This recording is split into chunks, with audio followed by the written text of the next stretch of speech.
Hello, देखिएगा हम अपना same chapter arithmetic progression last वाली वीडियो को आगे कंटिन्यू कर रहे हैं। लास्ट वीडियो में हमने एक्सरसाइज नंबर 5.2 के 10th क्वेश्चन तक फिनिश कर लिया था। Now we are going to start from 11th question. देखिए जो 11th वाला क्वेश्चन है वो क्या स्टेट कर रहा है, which term of this AP 3, 15, 27, 39। उन्होंने बोला कि इस एपी का कौन सा term will be 132 more then 54th term. उन्होंने बोला कि इस एपी का कौन सा टर्म 54th टर्म से 132 ज़्यादा होगा। क्या बोला उन्होंने? 54th टर्म से, यानी कि T54 से कितना ज़्यादा? 132 ज़्यादा कौन सा टर्म होगा? Let's suppose it's nth term will be 132 more than the 54th term. हमने मान लिया कि इसका जो nth टर्म होगा वो 54th टर्म से 132 ज़्यादा होगा। ठीक है, nth टर्म हमने ऐसा सपोज कर लिया। हम Tn का फॉर्मूला लगा देंगे a plus n minus 1 into d, and T54 will be equal to a plus 54 minus 1 into d plus 132। An form by solving this equation we will evaluate the value of n। हमें n पता चल जाएगा और हमें यही पता चल जाएगा कि that term the value of the n will be the term which is 132 more than the 54th term. Okay, चलिए अब बढ़ते हैं इसके सॉल्यूशन की तरफ। जी हाँ, देखिए ये अपने पास ये सीरीज़ है 3, 15, 27, 39। Let's suppose it's Tnth term यानी कि Tn is equal to 132 more than the 54th term, right. तो Tn का फॉर्मूला लगाते हैं जो कि होता है a plus n minus 1 into d. T54 will be equal to a plus 54 minus 1 into d plus 132। ठीक है, अच्छा अब देखिएगा ज़रा, ये जो डिफरेंस है, जो कॉमन डिफरेंस, देखिए फर्स्ट टर्म तो अपने पास क्या 3 है, लेकिन a से a कैंसिल आउट ही हो जाएगा। देखिए कहने का मतलब ये है कि आप a को अगर इस साइड लेकर आएंगे तो माइनस a हो जाएगा, एंड a और a दोनों आपस में कैंसिल आउट हो जाएंगे। और जो अपने पास कॉमन डिफरेंस है दैट इज़ 15 माइनस 3, यानी कि अपने पास n डिफरेंस जो है, जो कॉमन डिफरेंस है d, उसकी वैल्यू 12 है। तो n minus 1 as it is, n हमें पता करना है, n को फाइंड आउट करना हमारा टारगेट है। और जो कॉमन डिफरेंस है दैट इज़ 12, राइट। और a तो कैंसिल हो ही गया था, 54 माइनस 1 यानी 53, और जो कॉमन डिफरेंस है दैट इज़ 12 प्लस 132। ठीक है, अच्छा अब देखिएगा n minus 1 into 12 as it is है, इन दोनों का आप अगर मल्टीप्लाई करते हैं तो आपको मिलेगा 636 प्लस 132। आप n पता करना चाहते हैं तो आप देखिए इन दोनों को ऐड कर लीजिए, 636 plus 132 that will be equal to 768 हो जाएगा ये। और हमें n पता करना है तो पहले एक काम करिए कि शायद जो 12 है, इस 12 को यहाँ पर डिवीजन कर दीजिए, 768 divided by 12 and you will gate 64। और आपको n फाइंड आउट करना है तो देखिए इधर जाके 1 हो जाएगा, ऐड 1 प्लस का हो जाएगा, and 64 plus 1 that will be equal to 65। तो इस AP का जो 65th टर्म होगा, देखिए n की वैल्यू हमने 65 मिली हुई है, so the 65th term of this AP will be 132 more than the 54th term. तो वही जो होगा वो 54th टर्म से 132 ज़्यादा हो जाएगा। तो n की वैल्यू हमारे पास 65 निकल कर आ चुकी है। ठीक है, ये अपना 11th वाला क्वेश्चन था और अब हम करने वाले हैं 12th वन। तो चलिए पहले 12th वाला क्वेश्चन रीड कर लेते हैं ज़रा।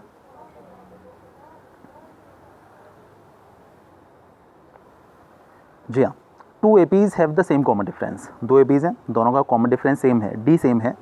The difference between their 1000th term, उनके जो 1000 टर्म है, देखिए उस 1000th टर्म का मतलब हो गया कहने का कि पहली वाले AP का जो 1000 टर्म है, और यानी T1000 जो है उसकी जो वैल्यू है, और जो दूसरी वाली AP का जो 1000th टर्म है, उन दोनों का जो डिफरेंस है दैट इज़ 100।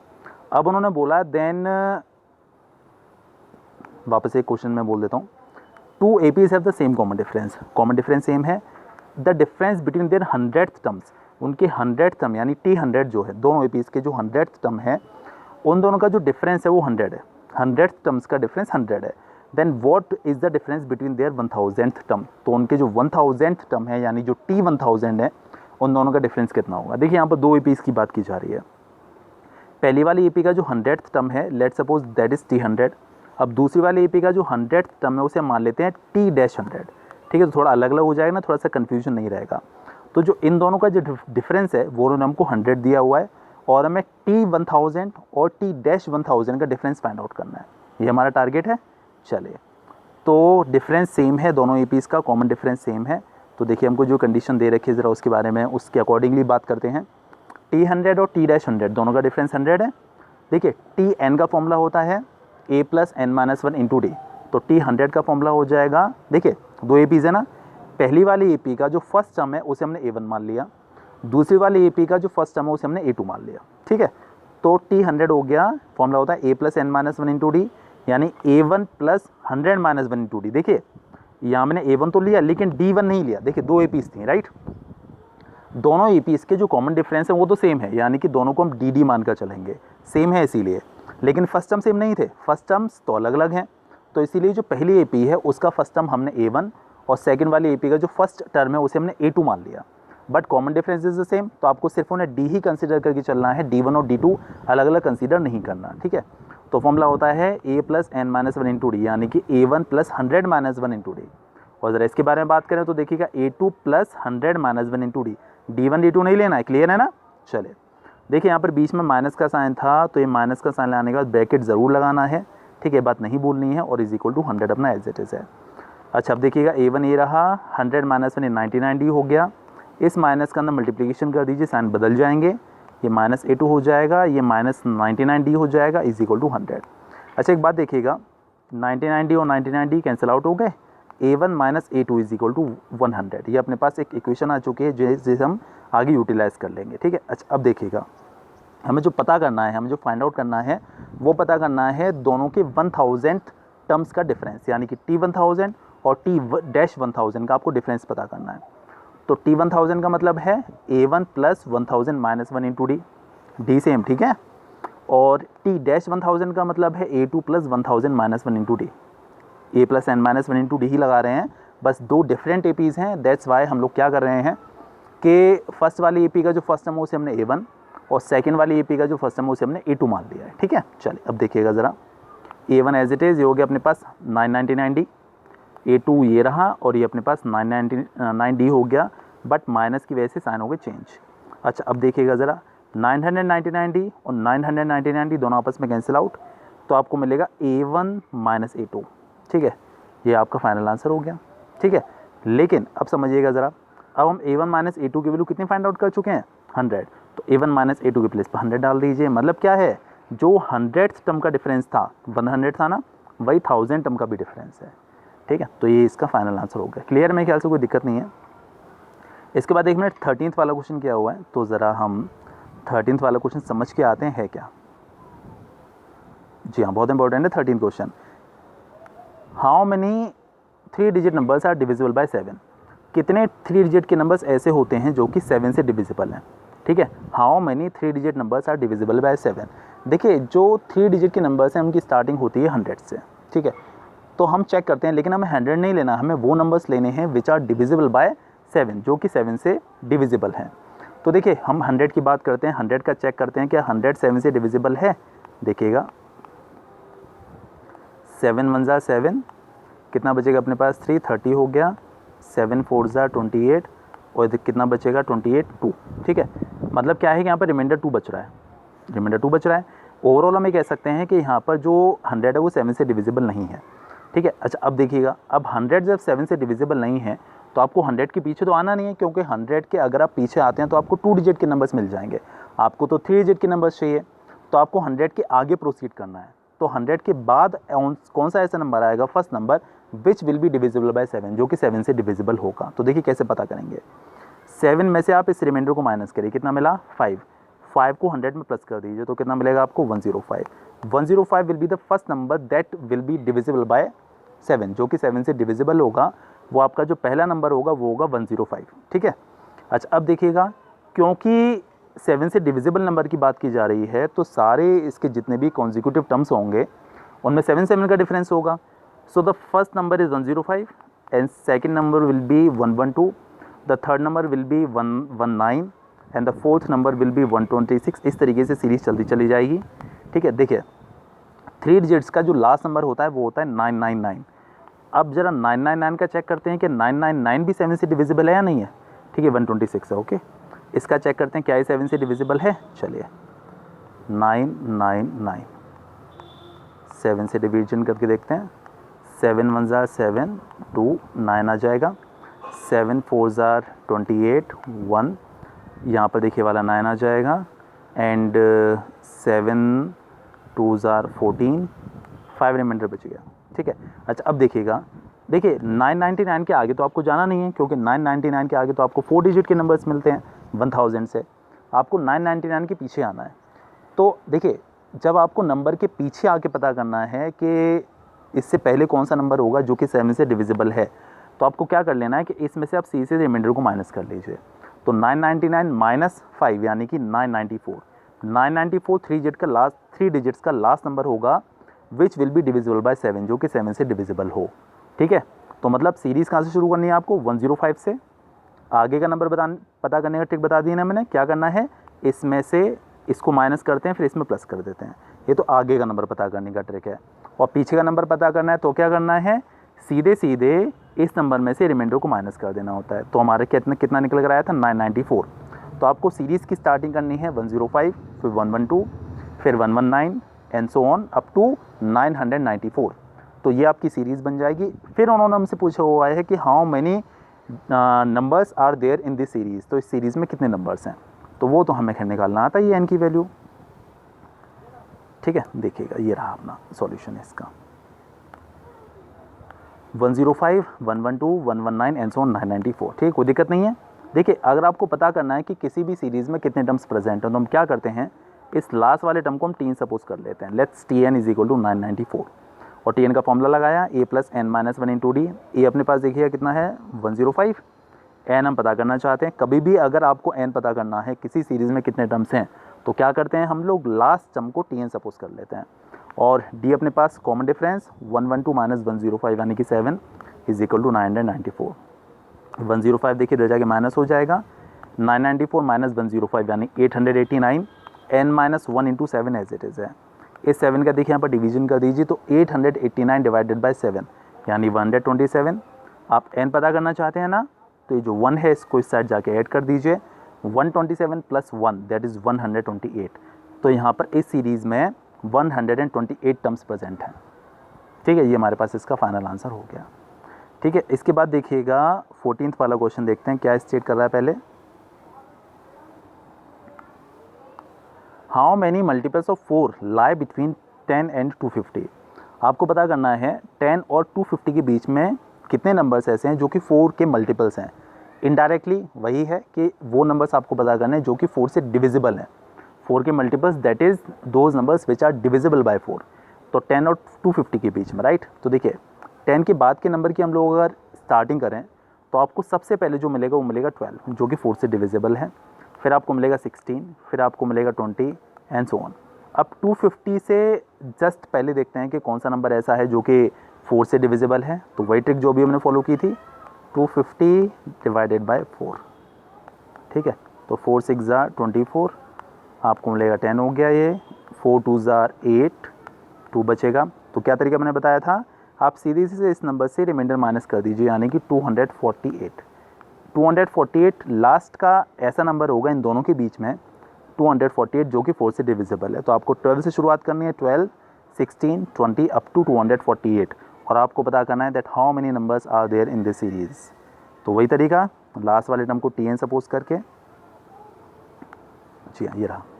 तो let's suppose t n is equal to 248, t n का फॉर्मूला लगाया, a plus n minus 1 into d is equal to 248। अब देखिएगा ए अपने पास कितना है, यहाँ पर ए है 12, एन हम पता करना चाहते हैं, डी अपने पास है 16 माइनस 12 यानी कि 4। तो 12 plus n minus 1 into 4 is equal to 248। ठीक है, ये 12 जो है इस साइड पहले जाके माइनस कर दीजिए, तो 248 माइनस 12 यानी 236, n minus 1 into 4 as it is है। 4 का यहाँ पर डिवीजन करेंगे, 236 अपॉन 4 यानी कि 59। ये 1 इस साइड जाके प्लस हो जाएगा, तो 59 प्लस 1 यानी कि 60। There are 60 numbers between 10 and 250 which are divisible by 4। ठीक है, तो मेरे ख्याल से कोई ऐसा इशू है नहीं, क्लियर हो गया होगा ये वाला क्वेश्चन भी। इसके बाद देखिएगा जो अपना नेक्स्ट क्वेश्चन है वो है 15th। चलिए 15 क्वेश्चन के बारे में ज़रा बात कर लेते हैं पहले। For what value of n, n की किस वैल्यू के लिए the nth terms of 2 APs this and this are equal. उन्होंने बोला n की वैल्यू फाइंड आउट करिए, ये 2 APs हमको दे रखी हैं और इन दोनों APs के जो nth टर्म है वो सेम है और आपको n फाइंड आउट करना है। ठीक है, तो हम दोनों का nth टर्म निकालते हैं, दोनों को इक्वल लगा देते हैं। nth टर्म का फॉर्मूला हमको बहुत अच्छे से बताइए, a plus n minus 1 into d. तो वही फॉर्मूला लगाते हैं और करते हैं देखिए सॉल्व। हाँ जी, तो देखिए हम लोग क्या करेंगे, पहले हम इसका nth टर्म निकालेंगे इस AP का और इसका nth टर्म निकालेंगे, दोनों को आपस में सेम लगा देंगे और n की वैल्यू वहाँ से फाइंड आउट कर लेंगे जैसा उन्होंने हमसे पूछा हुआ है। ठीक है, तो देखिएगा इस क्वेश्चन का सॉल्यूशन, जी हाँ ये रहा। देखिए इस AP का nth टर्म होगा, फॉर्मूला आपको पता ही बहुत अच्छे से, a plus n minus 1 into d. तो a अपने पास है 63 plus n minus 1 into D, D आएगा 65 माइनस 3 यानी कि 2। ठीक है, इस वाले AP की बात करें तो इसका फॉर्मूला भी लगाया हमने, a plus n minus 1 into d. A अपने पास है 3 और डी है अपने पास 10 माइनस 3 यानी कि 7। तो फॉर्मूला लगा दिया ना, a plus n minus 1 into d यानी कि 63 प्लस n माइनस, देखिए n को एज इट इज़ रखिए क्योंकि हमें n पता करना है। तो n माइनस 1 इंटू 2, ये अपने पास एक ये टर्म बन गया। और इस साइड देखें तो a plus n minus 1 into D. ठीक है, अब इसे कैलकुलेट करना है हमें टोटल सिंप्लीफिकेशन करके, और हमें n फाइंड आउट करना है। तो देखिए 63 एज इट इज़ 2 का अंदर मल्टीप्लिकेशन कर लिया तो आपको मिलेगा 2n माइनस 2। देखिए एक बात और, जब आप 2 का इस ब्रैकेट के अंदर मल्टीप्लाई करेंगे तो n से भी मल्टीप्लाई करना है और 1 से भी मल्टीप्लाई करना है। ठीक है, और ये 3 अपना एज इट इज़ है, 7 के अंदर मल्टीप्लिकेशन किया तो 7n माइनस 7। अब क्योंकि आपको n की वैल्यू चाहिए तो n वाले टर्म सेपरेट कर लीजिए, 7n इधर जाके देखिए माइनस हो जाएगा, तो 2n माइनस 7n यानी माइनस 5n। और ये देखिएगा 63 माइनस 2 61, 61 देखिए इधर जाके माइनस हो गया, 3 माइनस 7 अपने पास माइनस 4 आ गया। तो आपको मिलेगा minus 4 minus 61 minus 5n is equal to minus 4 minus 61। Minus 4 minus 61 यानी कि माइनस 65, और ये जो माइनस 5 है इसके नीचे यहाँ पर डिवीजन हो जाएगा। डिवीजन पे साइन चेंज नहीं होते हैं, बात ध्यान रखनी है आपको, माइनस 5 को इधर ला के प्लस 5 नहीं करना है। ओके, चलिए देखिए माइनस से आपका माइनस कैंसिल, 5 का आप 65 में डिवाइड करेंगे तो आपको n की वैल्यू 13 मिल जाएगी, और n की वैल्यू हमारे पास 13 ही है। मतलब इस AP का 13th टर्म और इस AP का 13th टर्म दोनों आपस में सेम होंगे। ठीक है, तो क्लियर हो गया होगा अच्छे से। ये अपना है 15th क्वेश्चन। इसके बाद देखिए हम लोग बात करते हैं अबाउट द 16th क्वेश्चन।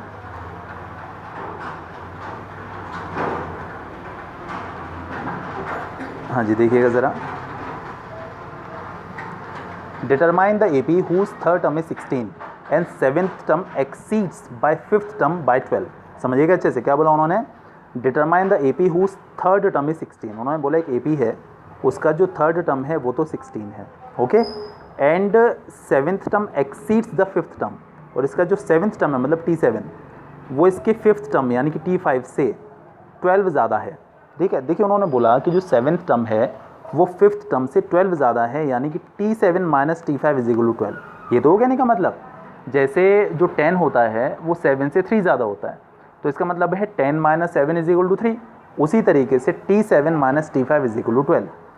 बस इसी कंडीशन को, इन्हीं कंडीशंस को हम लोग यूज़ कर लेते हैं और फाइंड आउट करते हैं अपना सॉल्यूशन। तो अपने बोला कि हमें पता क्या करना था, आपको AP पता करनी है। तो AP पता करनी है मतलब 3-4 टर्म निकाल देते हैं स्टार्टिंग के, हम ऐसे तो करते हैं। AP पता करने का मतलब क्या होता है ना, यही होता है। चलिए यहाँ देखिएगा ज़रा, थर्ड टर्म हमारे पास 16 है, तो थर्ड टर्म का मैंने फॉर्मूला लगा दिया, T3 इज इक्वल टू 16। तो फॉर्मूला होता है a plus n minus 1 into d, यानी कि a plus 3 minus 1 into d is equal to 16। तो 3 माइनस 1 का मतलब हो गया 2, तो a plus 2d is equal to 16। अच्छा, एक रिलेशन ये था, देखिए एक बात और मैं आपको बताऊँ, मैंने आपको पीछे बताया था T7 minus T5 is equal to 12, या फिर आप ये कह लीजिए कि T7 is equal to T5 plus 12, एक ही बात है। ठीक है, इसका मतलब यही है कि इसका जो 7th टर्म है वो 5th टर्म से 12 ज़्यादा है, इसका मतलब ही वही है। ठीक है, अलग अलग चीज़ें नहीं है, तो कंफ्यूज मत होइएगा। एक इक्वेशन तो ये बन गई थी, अभी ज़रा इसे थोड़ा सा सॉल्व करिए। T7 मतलब a plus 7 minus 1 into D, T5 मतलब a plus 5 minus 1 into D, और जो एंड में जो 12 लिखा है देखिए वो एज इट इज़ है। अब देखिएगा ज़रा, a से आपका a कैंसिल आउट हो गया, ये हो गया आपके पास 6d, और RHS की बात करें तो देखिएगा ये हो गया आपके पास 4d, और ये 12 देखिए एज इट इज़ प्रेजेंट है। ये 4d जो इस साइड जाके माइनस हो जाएगा, तो 6d माइनस 4d यानी कि 2d इज इक्वल टू 12। देखिए आप यहाँ पर d की वैल्यू पता कर सकते हैं, 2 का इस साइड डिवीजन कर दीजिए, then you will get the value of d and that is 6। तो आपके पास d 6 मिल जाएगा। d की वैल्यू देखिए यहाँ पर प्लेस कर दीजिएगा तो आपको a पता चल जाएगा। ये मैंने किया हुआ होगा हालांकि पूरा, हाँ जी। तो देखिए d की वैल्यू 6 आ गई थी, d की वैल्यू के क्वेश्चन नंबर 1 में पुट कर दिया, तो a plus 2 into 6 is equal to 16, ये 12 हो गया। 12 इस साइड जाके माइनस किया तो 16 माइनस 12 यानी कि 4। तो फर्स्ट टर्म हमको 4 मिल चुका है, कॉमन डिफरेंस 6 मिल चुका है।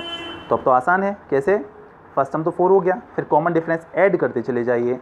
तो 4 प्लस 6 10, 10 प्लस 6 16, 16 प्लस 6 22, 22 प्लस 6 28। इस तरीके से आपकी AP बन गई, और यही आपको इसमें फाइंड आउट करना था। क्लियर है? चलिए इसके बाद देखिएगा, मैं आपको एक नया रूल और बताने वाला हूँ। किसी एपी में एंड से अगर कोई टर्म निकालना है तो क्या करते हैं, ठीक है। देखिएगा 17th, find the 20th term from the last term of this AP. उन्होंने बोला कि एपी है, इसमें उन्होंने स्टार्टिंग की बजाय लास्ट से बोल दिया कि लास्ट से इसका 20th टर्म पता करिए। देखिए लास्ट से अगर आपको कोई भी टर्म आपको पता करना है तो उसका फॉर्मूला होता है L minus n minus one into d. L यहाँ पर लास्ट टर्म है, एन की वैल्यू आपके पास 20 हो जाएगी, जो भी टर्म पता करना हो, और डिफरेंस 8 माइनस 3 मतलब 5। ये फॉर्मूला लगाएंगे और हम पता करेंगे। याद रखना है लास्ट से अगर कोई टर्म आपको पता करना है एंड की तरफ से तो L minus n minus one into d. L यहाँ पर लास्ट टर्म है, ठीक है। तो हमें लास्ट से 20th टर्म निकालना है, ठीक है।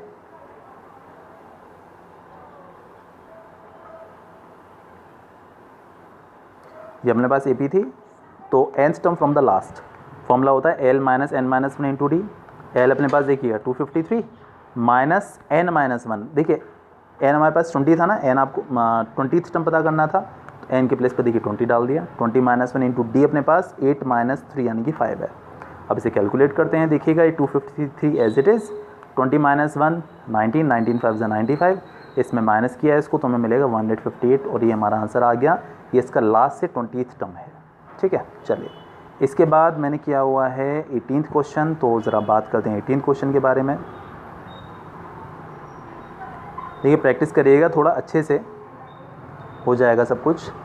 The sum of the fourth and the eighth term of an AP is 24। उन्होंने बोला एक एपी है, उसका फोर्थ टर्म यानी T4 और एट्थ टर्म यानी कि T8, इन दोनों का जो सम है वो तो 24 है, ठीक है। एक इक्वेशन यहाँ से बनेगी। उसके बाद जो 6th टर्म और 10th टर्म है, T6 और T10, दोनों का सम 44 है। आपको फर्स्ट 3 टर्म्स फाइंड आउट करने हैं एपी के, ठीक है। देखिए 2 इक्वेशंस बन जाएंगी, दोनों को सॉल्व करके हम AOD निकाल लेंगे। जब AOD हमारे आ जाएं तो फिर हमें कुछ टेंशन की बात ही नहीं, फिर तो हमारा सब हो गया, ठीक है। देखिएगा ज़रा सॉल्यूशन। पहले उन्होंने बोला कि 4th टर्म और 8th टर्म का सम 24 है। फिर उन्होंने बोला कि T6 और 10th मतलब 6th टर्म और 10th टर्म का सम 44 है। बनाते हैं 2 इक्वेशन। देखिए T4 का मतलब a plus 4 minus one into d, T8 का मतलब a plus 8 minus one into d is equal to 24। ये हो गया देखिएगा a प्लस 3d, और ये हो गया हमारे पास a प्लस 7d। तो देखिए 3d और 7d तो हो गया 10d, और a मिलकर हो गया 2a इज इक्वल टू 24। देखिए आप चाहें तो आप इस इक्वेशन के हर एक टर्म में 2 का डिवीजन कर सकते हैं। यहाँ करेंगे तो a आ जाएगा, यहाँ करेंगे तो 5d, और यहाँ पर करेंगे तो 12। ये आपके पास हो गया इक्वेशन नंबर 1। T6 का मतलब है a plus 6 minus one into d, T10 का मतलब है a plus 10 minus one into d is equal to 44, ठीक है। अच्छा देखिएगा अब ज़रा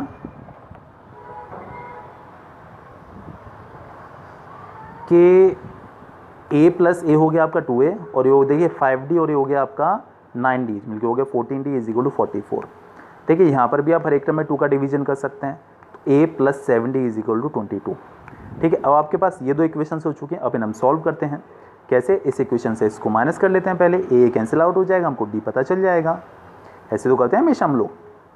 हाँ जी देखिएगा ये 2 इक्वेशन से हमने लिख ली, माइनस किया तो माइनस करने पर देखिए सारे साइन चेंज कर दिए जाते हैं, और a से आपका a cancel, 5d minus 7d यानी आपको मिलेगा देखिए माइनस 2d, और 12 माइनस 22 मतलब माइनस 10। माइनस से आपका माइनस कैंसिल, 2 का इधर डिवीजन करेंगे तो 10/2 यानी कि 5। डी की वैल्यू 5 आ चुकी है। अब डी की वैल्यू आप इक्वेशन नंबर 1 में या 2 में कहीं भी डाल दीजिए, मैंने 1 में प्लेस किया हुआ है। तो यहाँ पर इस इक्वेशन में हमने डी के प्लेस पर जो है 5 प्लेस कर दिया। तो a plus 5 into 5 is equal to 12, तो 5 5 ज़ा 25, 25 इधर जाके माइनस हो जाएगा, इधर जाके माइनस हो जाएगा, तो माइनस 13 आपको a की वैल्यू मिल जाएगी, ठीक है। अब देखिए आपके पास a मिल चुका है, आपको d मिल चुका है। बनाइए AP, फर्स्ट टर्म तो माइनस 13 हो गया। क्या करते हैं AP बनाने के लिए कि कॉमन डिफरेंस को ऐड करते चले जाते हैं। तो माइनस 13 प्लस 5 यानी माइनस 8, माइनस 8 प्लस 5 यानी कि माइनस 3। ये आपके पास आपकी AP बन चुकी है, और ये आपका आंसर हो गया, ठीक है। तो मेरे ख्याल से इसमें भी कोई दिक्कत नहीं है, क्लियर हो गया होगा ये वाला भी। चलिए इसके बाद हम लोग बात करते हैं अपने नेक्स्ट क्वेश्चन के बारे में, जो कि देखिए मैंने 19th वाला किया हुआ है, समझिएगा ज़रा अच्छे से।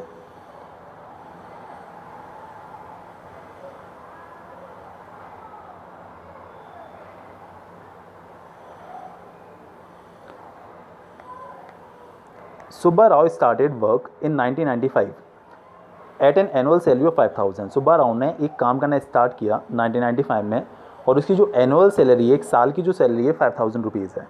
And received an increment of rupees 200 each year. उसके बाद उसे हर साल 200 रुपीज़ का इंक्रीमेंट मिल जाता है, हर साल उसके 200 रुपये बढ़ जाते हैं। अब उन्होंने बोला कि in which year did his income reach 7000, तो किस ईयर में उसकी इनकम 7000 रुपीज़ हो जाएगी, ये हमारे पास क्वेश्चन है। 5000 से स्टार्टिंग करनी है 1995 में, और 200 हर साल उसका जो इनकम है, सैलरी है, वो हर साल 200 रुपीज़ बढ़ती चली जाती है। ठीक है, चलिए देखिएगा ज़रा। फर्स्ट ईयर में 5000, फिर 5200, 200 का इंक्रीमेंट, फिर 200 का इंक्रीमेंट तो 5400, और धीमे धीमे करके उसकी सैलरी होगी 7000। अब उन्होंने बोला कि 7000 जो सैलरी हुई है वो किस ईयर में हुई है। देखिए, हमने मान लिया कि ये जो लास्ट टर्म है वो TN है, nth टर्म है। TN का फॉर्मूला लगाया, a + n - 1 × d = 7000। तो देखिएगा 5000 पहले जाके माइनस हो जाएगा, तो 7000 - 5000 यानी 2000। तो n - 1 × 200 एज इट इज़ है = 2000। 200 का यहाँ पर डिवीजन कर दिया तो 10 आ गया। n - 1 = 10, 1 इधर जाके प्लस हो जाएगा, then n will be equal to 11। देखिए, उसने 1995 में अपना काम करना स्टार्ट किया था। 11 ईयर्स के बाद, 11 साल के बाद उसकी जो सैलरी है, जो इनकम है, वो 7000 रुपीज़ हो जाएगी। तो 1995 से 11 साल मतलब 2006, तो 2006 में उसकी सैलरी 7000 रुपीज़ हो जाएगी। ठीक है, तो क्लियर है, कोई प्रॉब्लम नहीं, समझ में आ गया होगा। इसके बाद देखिए हमने क्या हुआ है 20th वाला, तो 20th वाला भी देख लेते हैं क्या है ये।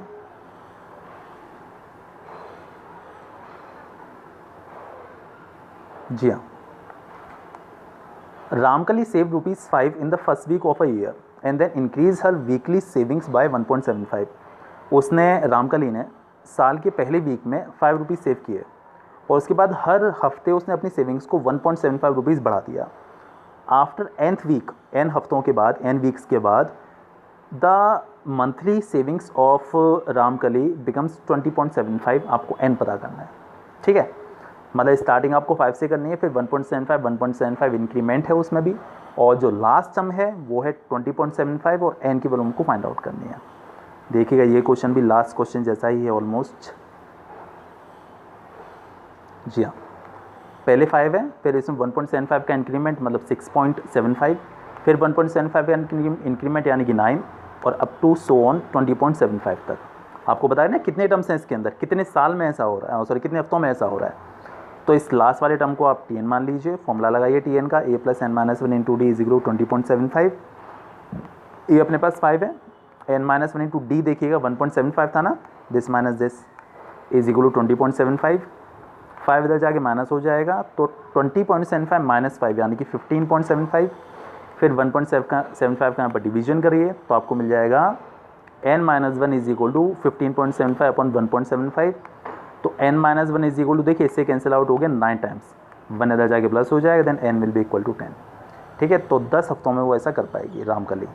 तो इसी के साथ देखिए ये वाली एक्सरसाइज हमारी ख़त्म हो गई। नेक्स्ट एक्सरसाइज नेक्स्ट वीडियो में करते हैं। ओके, चलिए प्रैक्टिस करते रहिएगा, बाय।